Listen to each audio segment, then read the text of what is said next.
त्यसैको लागि सो म चाहिँ अल्छी भइसकेँ काठमाडौँ आएपछि म पढ्दिनँ म घोप्टे भइसकेँ कसम मलाई केही आउँदैन म पढ्दा नि पढ्दिनँ पढ्न नि मन लाग्दैन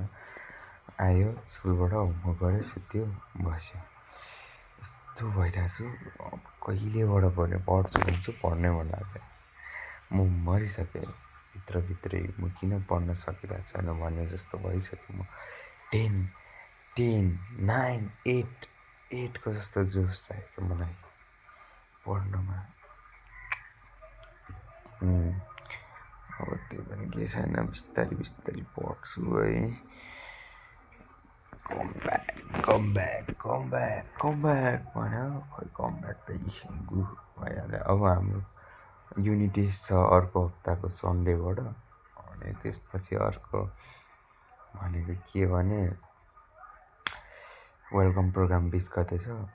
तर यो हप्ता पनि मैले जसरी पढ्नु पऱ्यो च्याप्टर रिभाइज गर्नु पऱ्यो तर केही छैन म सक्छु यति हिम्मत छ मसँग